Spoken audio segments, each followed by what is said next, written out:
Olá, bem-vindos ao primeiro DGCast. Hoje é um dia especial porque o nosso escritório estreia esse episódio do DGCast com a presença do nosso sócio fundador Marcelo Terra, do nosso sócio de Direito Urbanístico Francisco Gago.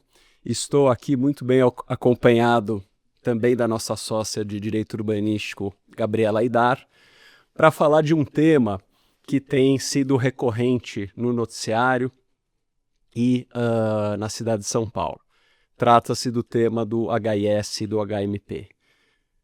Nesse sentido, eu gostaria de iniciar aqui a nossa conversa, o nosso bate-papo, perguntando para o Dr. Marcelo, afinal, o que é o HIS e o HMP? Bem, vamos lá. HIS é Habitação de Interesse Social, HMP é Habitação de Moradia Popular. Fazem parte de um programa da cidade de São Paulo, e nós vamos falar aqui da legislação paulistana, de produção de habitações para determinadas faixas de renda. HIS, uma faixa de renda mais baixa, HMP, uma faixa de renda mais alta do que o HIS. Então, há todo um programa de incentivo urbanístico, de incentivo fiscal para a produção pela iniciativa privada dessa tipologia na cidade de São Paulo. E vem desde 2014. Muito bem. E quais são os principais instrumentos legais onde uma pessoa pode se informar sobre o regime jurídico do HIS e do HMP? Bom, primeiro eu queria agradecer aqui a oportunidade de estrear no DGCast. Fiquei muito feliz com o convite. E respondendo a sua pergunta, Gabriela, eu acho que o ponto de partida de compreender o HIS e o HMP é no plano diretor. A gente está falando de uma política de habitação popular que foi fixada no plano diretor de 2014 e que sofreu uma revisão, na revisão intermediária do plano diretor de 2023. Depois de 2023, teve um decreto bem importante que foi emitido pela Prefeitura, que é o 63.130 de 2024, que foi também revisado no ano de 2025. Eu diria que são os principais instrumentos normativos, né? O plano diretor, como a norma base, onde traz a política pública, e o decreto regulamentador desse plano diretor. Óbvio que a lei de parcelamento e usurpação do solo também traz alguns regramentos específicos, mas mais atrelados aí à forma de produzir esses empreendimentos, quais são os coeficientes de aproveitamento, qual é a forma de cômputo de área. Mas eu diria que para essa discussão que está sendo travada hoje perante a Prefeitura, a Câmara Municipal e até mesmo o Ministério Público, eu acho que o tema fica mais centrado nesse decreto municipal e no plano diretor. Maravilha. Doutor Marcelo, qual foi o objetivo, então, do legislador ao trazer no PDE de 14 essa ideia do HIS e HMP? Acho que o objetivo foi muito bom. Muito bom, esse plano diretor merece todo o aplauso da sociedade paulistana. É uma lei muito bem pensada, eu diria até sábia na escolha do vocábulo da lei, para permitir que a iniciativa privada se interessasse pela produção dessa tipologia de unidade e disponibilizasse essa unidade para essa faixa de renda, que até então era um programa praticamente destinado à produção pelo poder público. E nós sabemos que o poder público tem uma agilidade menor, uma velocidade menor na produção de habitações de interesse social e de mercado popular, e também por um preço mais caro do que o normal. E a sucesso do plano diretor de permitir que a iniciativa privada faça essa tipologia, os números aí estão indicando tudo isso. Muito bem. E quais são os incentivos que o empreendedor tem para construir um HIS e HMP? Ele tem flexibilizações, isenções, né? Por que tanta polêmica em torno disso? O Marcelo colocou bem, né? Existem incentivos fiscais, mas eu acho que talvez o principal incentivo que tenha sido concedido, e isso é levantado a todo momento, é a questão do pagamento da outorga onerosa. Quando a gente pega as tipologias de HIS1 e HIS2, basicamente foi estabelecido que não há o recolhimento da outorga onerosa em relação a essas unidades habitacionais. Quando a HMP, né, você tem o recolhimento da outorga onerosa, mas num valor reduzido, ou seja, salvo melhor juízo, varia entre 40% a 60% de desconto em relação ao HMP. Mas o que tem discutido muito é justamente a ausência desse recolhimento e, eventualmente, a potencial frustração do objetivo da lei, que é a questão dessas unidades não chegarem às famílias de baixa renda, que é o que está sendo discutido hoje perante a CPI. Legal. Bom, só para a gente ter um pouco também da visão de quem pode comprar, né, o HIS e o HMP. A gente sabe que tem no HIS a tipologia 1 e 2, no HMP tem essa tipologia até 10 salários mínimos, mas daí fica a dúvida, né? Uma pessoa que ultrapassa os 10 salários mínimos, né? Ele teria como acessar esse tipo de produto? Um investidor, por exemplo? Como investidor, sim. Como investidor, sim. Por isso que eu mencionei minutos atrás da sabedoria da lei do plano diretor. O vocábulo escolhido pelo legislador lá em 2014 foi destinação. Essas unidades serão destinadas a famílias de determinada faixa de renda. E por que essa sabedoria? Porque o que importa é produção de teto, produção de lar para a família. Não importa se essa família seja inquilina, importa que ela tenha um teto digno, como estabelece o artigo 6º da Constituição Federal, como direito social inalienável. Direito à moradia digna. A Constituição não fala direito à moradia enquanto proprietário. Ela diz direito à moradia digna. E moradia, inquilinato também é produção de moradia. Tanto que a própria legislação do inquilinato traz regras protetivas para locação para fins de residência. Eu gosto muito desse conceito, né, que o que se estabeleceu foi uma política de moradia, não uma política de propriedade. Daí, dentro desse conceito que o plano diretor trouxe, até complementando a resposta, nós temos aí que as unidades HIS e HMP elas podem ser produzidas basicamente em todas as zonas de São Paulo, menos 01, e na zona rural. Ou seja, eu posso produzir e sou incentivado a produzir moradias para famílias de baixa renda em todas as regiões de São Paulo. Então, você ter essa flexibilidade de moradia e não estar vinculada necessariamente à propriedade, ele acaba sendo uma escolha muito inteligente. A gente sabe que hoje as pessoas não estão tão apegadas a ter a propriedade, mas sim a ter liberdade, a possibilidade de escolha. Às vezes eu mudo de emprego e estar numa determinada localidade e penso numa propriedade pode ser um problema. Eu posso alugar uma unidade perto do meu trabalho, posso estar mais próximo do meu dia a dia, das questões que me importam, por exemplo, o colégio dos meus filhos ou o meu próprio trabalho. A cidade foi feita para ser adensada onde você tem infraestrutura, meios de transporte e as HIS, HMP sendo produzidas nessas regiões propiciam justamente essa menor mobilidade, uma proximidade maior e essa questão de não estar preso à propriedade, propiciar essa moradia, esse teto, só potencializa esse cenário que é muito positivo da política pública. Então eu posso ter uma unidade HIS ou HMP em qualquer bairro da cidade? Eu posso ter um empreendimento misto com unidades HIS e HMP e outras que não são, né? Como que um potencial adquirente pode identificar? Vamos lá, podemos sim produzir unidades HIS e HMP em qualquer região de São Paulo, desde que não seja uma zona rural ou uma 01, que são as zonas exclusivamente residenciais.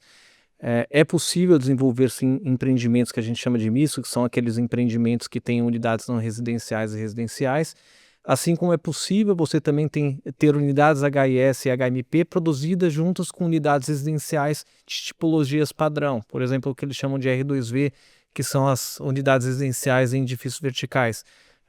Só que essas unidades obviamente não são incentivadas e não têm destinação específica, mas sim é possível. E esse carimbo, né, do HIS, HMP, a legislação traz algum tipo de limitação temporal para essa destinação? A legislação mais recente, como o Francisco mencionou, faz uma limitação de 10 anos a partir do término dos 10 anos, e eu vou dizer, a partir do habite do empreendimento, estaria liberada essa restrição. Perfeito. E quais os cuidados que o investidor deve tomar no momento da aquisição? Ele pode permitir que alguém ocupe essa unidade? Quais são as restrições? Vamos lá, eu acho que existem dois cuidados a serem observados, né? O primeiro cuidado é o do promotor do empreendimento. Promotor do empreendimento, quando ele vai fazer essa primeira alienação, ele precisa identificar quem é o alvo daquela aquisição, se é uma família enquadrada ou uma pessoa desenquadrada. Por quê? A partir dessa identificação, ele vai ter um tratamento diferente contratual. Vamos pegar a situação, por exemplo, de uma venda para alguém desenquadrado, que é o investidor.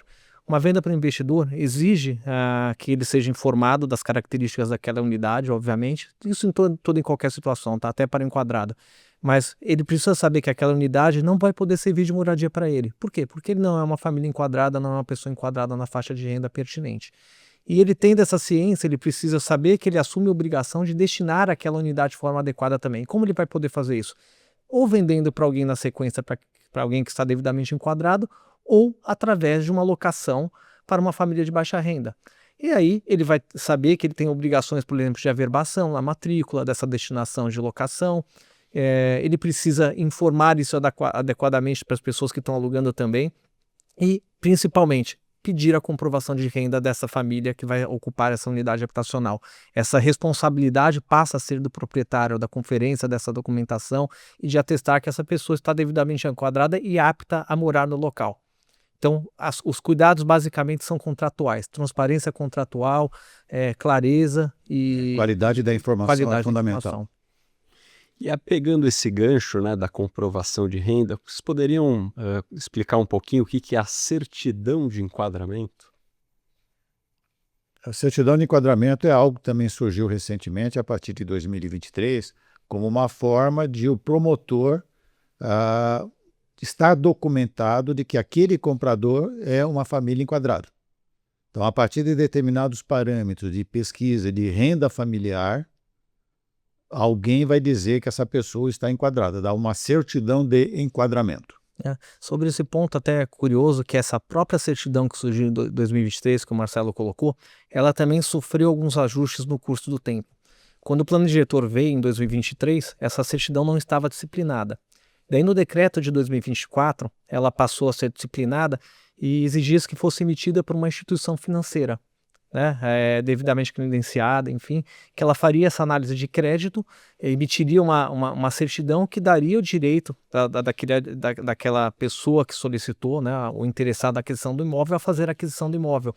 Ela criou um certo distanciamento entre o promotor do empreendimento e a responsabilidade pela emissão da certidão, que passava a ser da instituição financeira. O que veio depois de 2025 foi uma reformulação da lógica dessa certidão.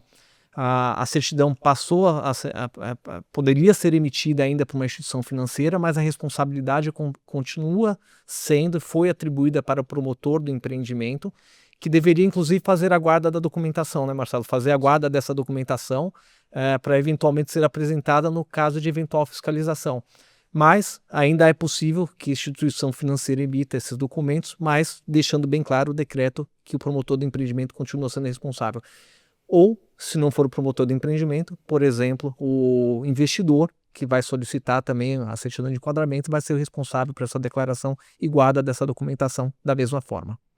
Então, o empreendedor ele fica responsável até o momento da primeira venda ou pelas subsequentes também? Ele deve continuar monitorando essa unidade? Essa é da primeira venda, né? Porque a responsabilidade dele é dar a qualidade contratual de informação, transparência, do que vem atrelado àquela unidade. Porque é um sistema de peso e contrapeso. Ele tem incentivos para a produção e esse incentivo traz responsabilidade, que é destinar adequadamente. Quando você vende para uma família enquadrada, você tem responsabilidade para saber, hoje, de acordo com a regra atual, desse enquadramento. Anteriormente, até 2023, era um sistema de autodeclaração. O adquirente declarava estar enquadrado. Era de autodeclaração. A partir de 2023, é um sistema de controle mais efetivo.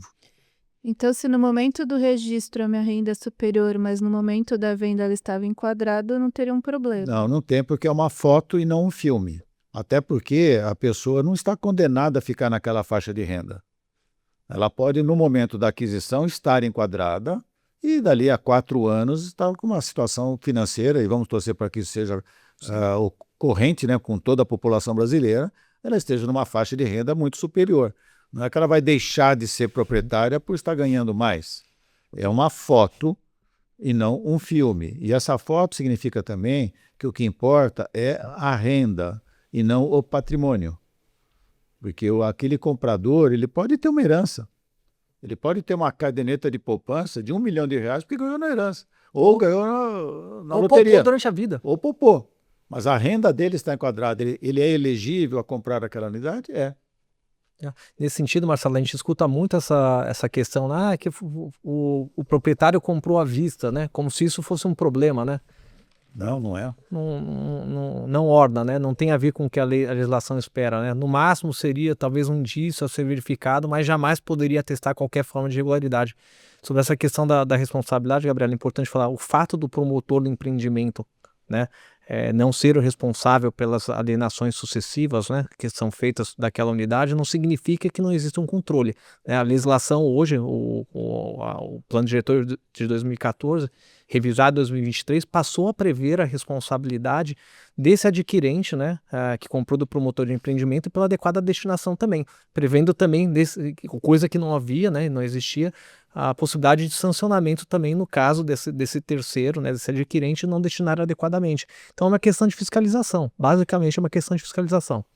E Francisco, aí indo nesse tópico, né, da fiscalização, a prefeitura hoje ela faz essa fiscalização, a questão inclusive de revenda, como que isso tem se dado aí na prática? O que a gente percebeu, eu acho que seria legal depois o Marcelo comentar, que ele acompanhou muito de perto isso também, teve um inquérito civil do Ministério Público que merece menção e que acabou provocando uma fiscalização mais intensiva. Mas o fato que a possibilidade de fiscalização, e a fiscalização sempre existiu, ela acabou se tornando mais presente a partir de 2023, o município de São Paulo, basicamente pela a Secretaria de Habitação, passou a notificar os promotores dos empreendimentos para prestar as informações sobre essas destinações de forma específica. E daí eu gostaria de destacar aqui, às vezes a gente escuta, passeando na rua, passeando nos ambientes de prefeitura, tudo, como se fosse algo errado ser fiscalizado, né? Como se fosse um indício de que a pessoa que está sendo fiscalizada cometeu alguma prática, algum ilícito ou algum desvirtuamento, o que não é uma realidade. Na realidade, essa fiscalização ela é natural, é esperada que ela ocorra, simplesmente para verificar, né, se essas unidades foram destinadas tal como se previu a lei para as pessoas que precisavam. Então é uma forma de acompanhamento.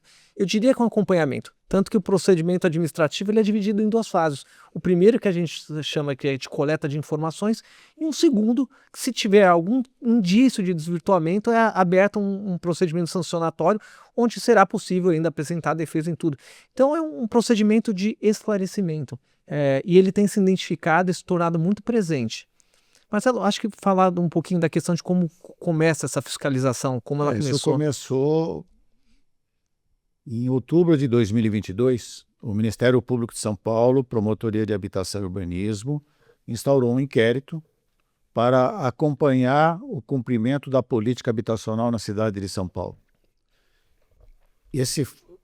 O foco desse inquérito é o cumprimento da política. Não é nem o empreendimento A, nem o empreendimento B, nem a pessoa A, nem a pessoa B. É a política, a prefeitura.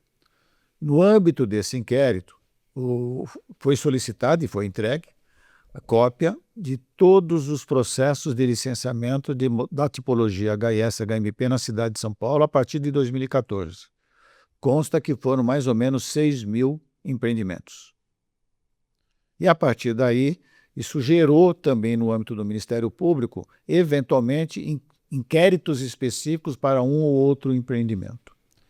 E neste inquérito, gerou também como produto final desse inquérito a propositura pelo Ministério Público de uma ação civil pública contra a Prefeitura, questionando a política e até pedindo a suspensão da política até uma revisão da política. Esta ação foi julgada, ela foi parcialmente procedente em primeiro grau, tem um apelo do Ministério Público, um apelo da Prefeitura, com julgamento aí para esse primeiro semestre de 2026 quanto ao mérito desta ação. Paralelamente a isso, um ou outro empreendimento teve algum questionamento mais específico no âmbito do Ministério Público de inquérito. Eu, Marcelo, não conheço nenhuma ação civil pública específica. Isso gerou também,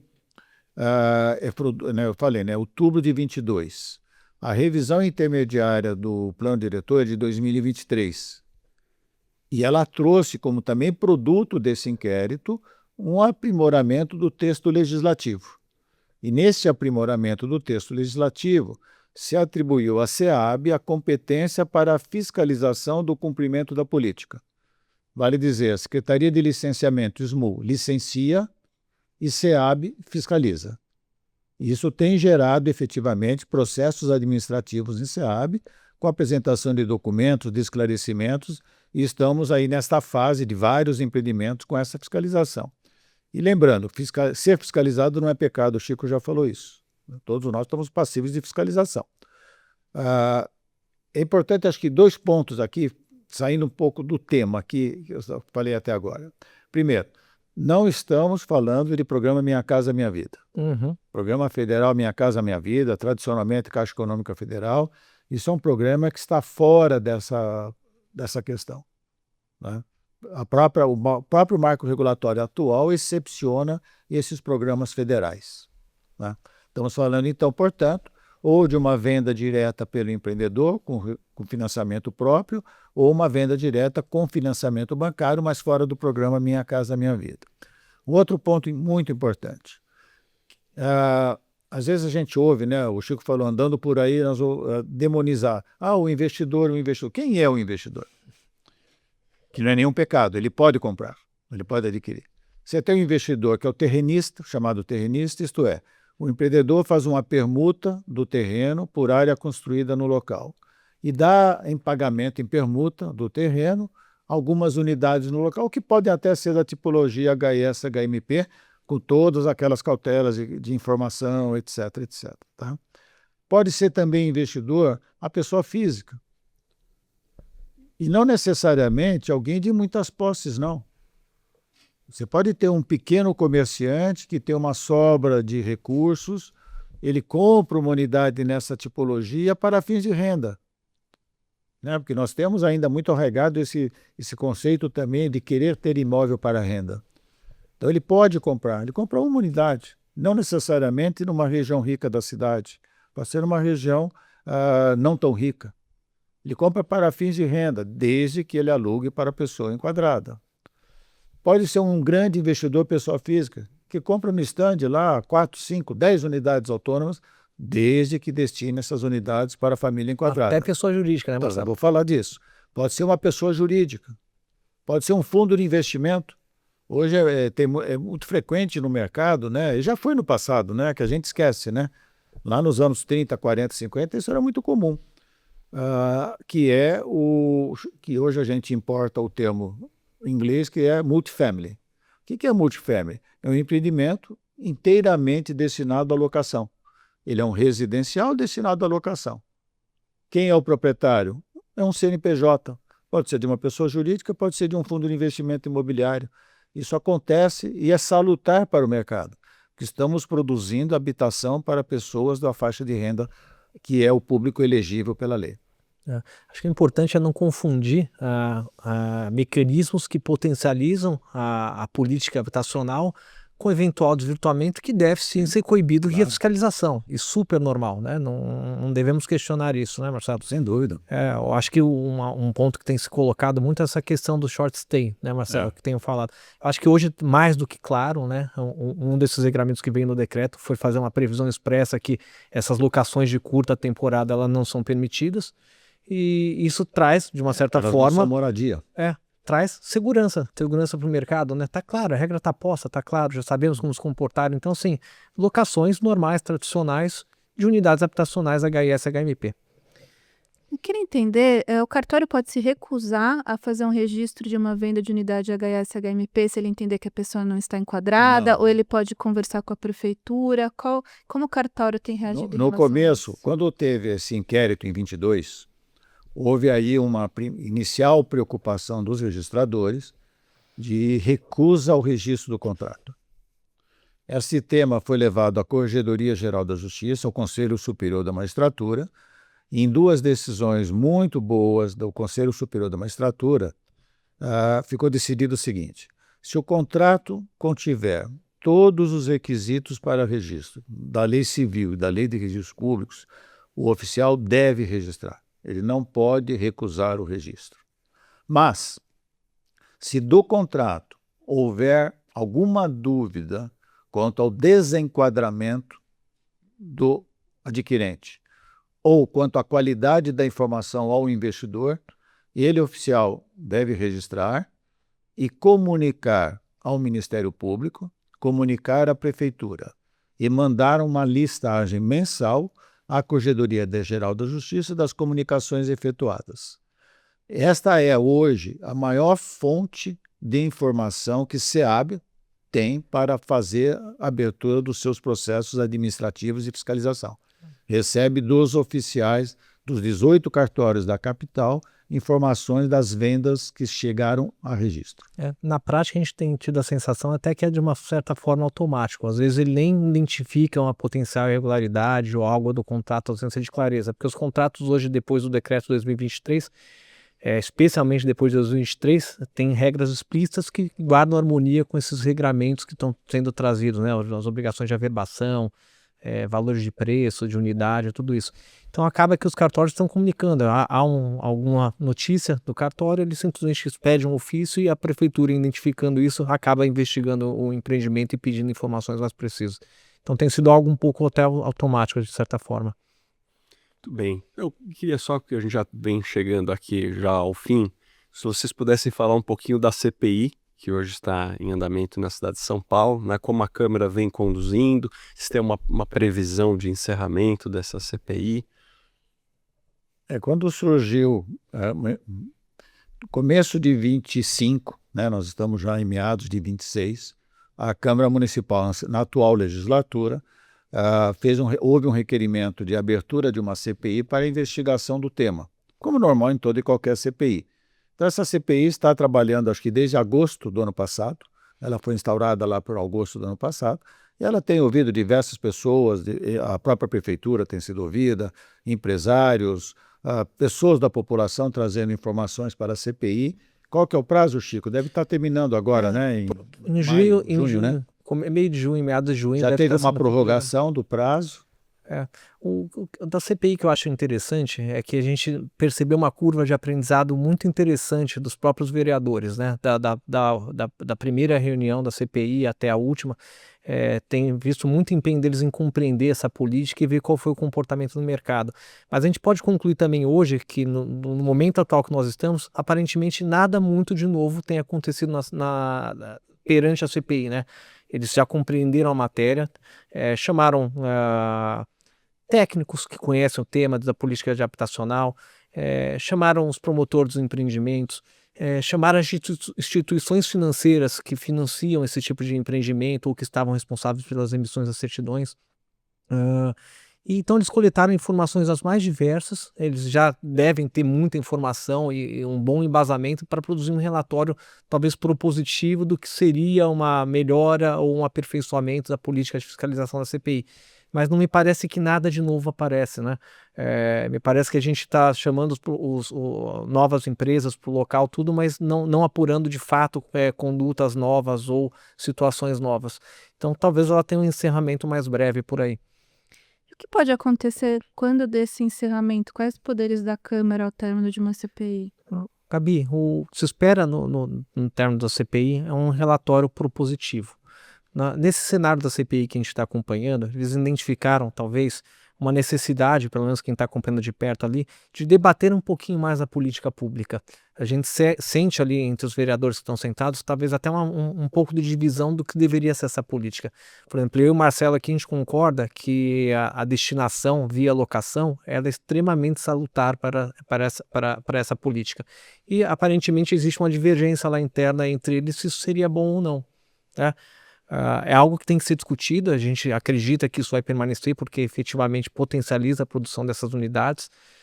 Existe também uma discussão que aparece lá, que é a questão das regiões onde essas unidades são produzidas, como se não fosse interessante produzir nessas regiões mais nobres ou próximas dos sistemas de transporte, como se essas unidades devessem ser produzidas só em regiões marginais da cidade.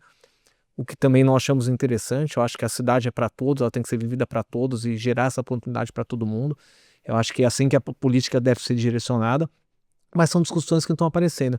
Então, ao final, deve vir uma proposta talvez de aprimoramento da legislação. Eles têm focado muito nas últimas sessões na questão da fiscalização, como a prefeitura está fazendo isso e como ela consegue acompanhar isso de uma forma eficiente. Então talvez ela se sente junto com a prefeitura para entender melhor esses mecanismos e propor algo diferente ou algo novo, algo melhor, mas a gente nem está com um sistema de fiscalização ainda, que a prefeitura ainda não implantou ainda completamente, 100%, que vai permitir essas fiscalizações, fornecimento de documentos.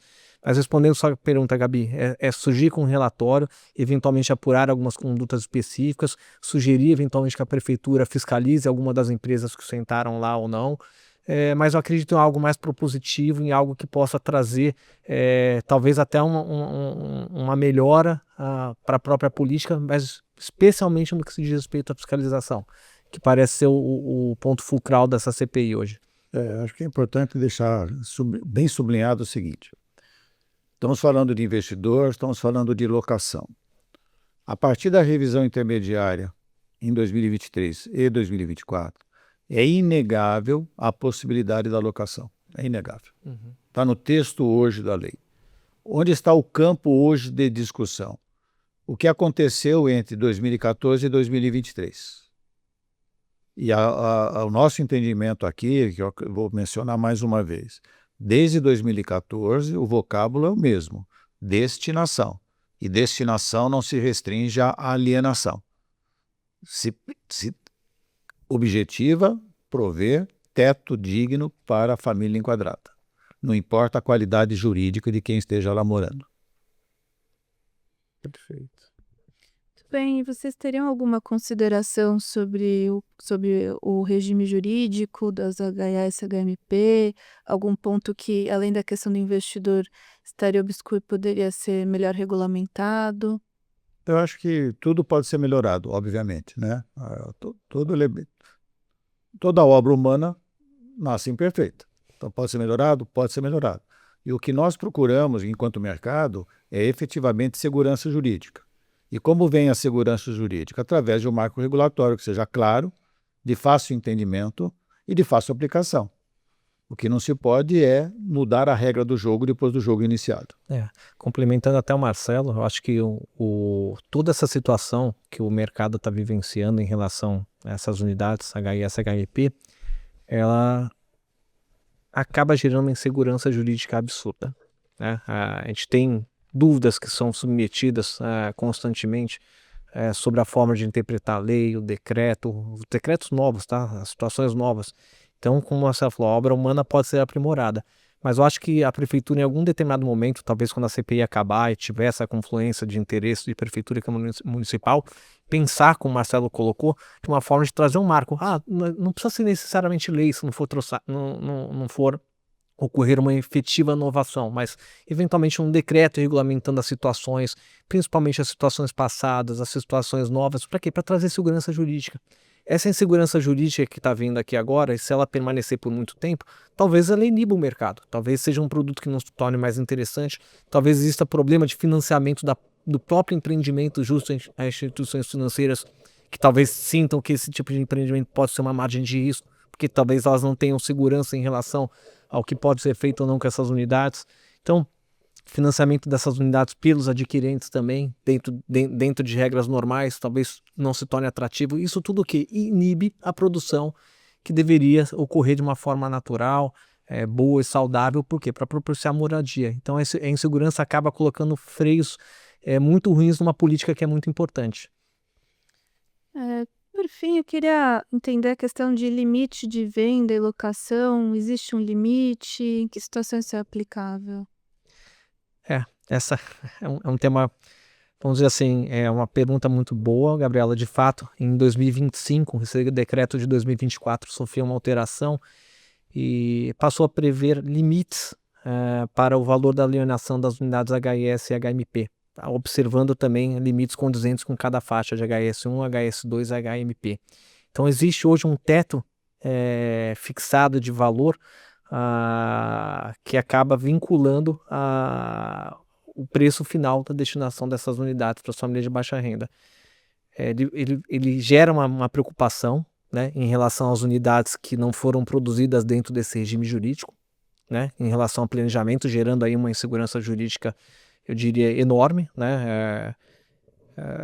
e até do ponto de vista conceitual. Quando eu vi o decreto, eu confesso que me chamou muita atenção a questão da fixação de preços via decreto, porque não tem base no plano diretor, né? E a gente brinca, né? A gente está na faculdade, a gente aprende que o decreto está ali para regulamentar a lei. Então, a gente não encontra um fundamento explícito da fixação de tetos via decreto, mas o fato é que ele foi feito. O que a gente percebe é que os tetos, aparentemente, atendem, de uma certa forma, a maior parte do mercado que conseguiu se adequar a ele, se adaptar a ele e aplicar esse teto de uma forma natural e normal. Mas me preocupa as situações passadas, né, Marcelo, de Sim, quem sem não dúvida. estava pronto para isso. E não é teto só para valor de venda, é para valor de locação Exatamente. também, né?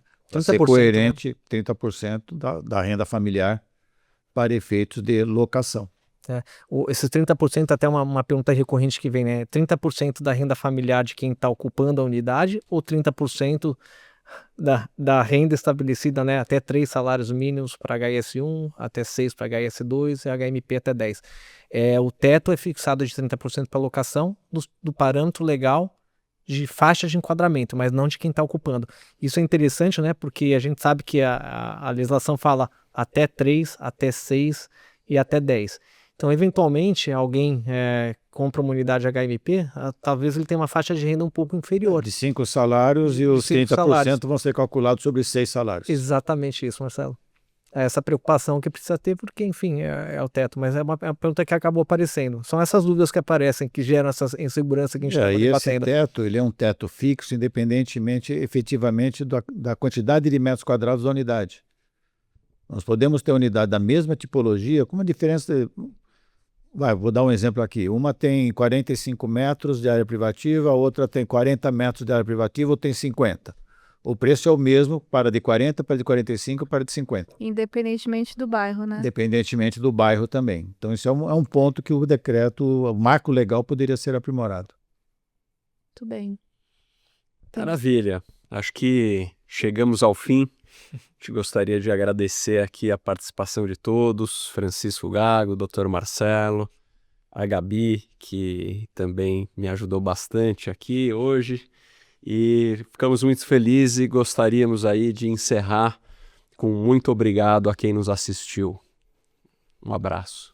Obrigado. Isso aí, obrigado, gente.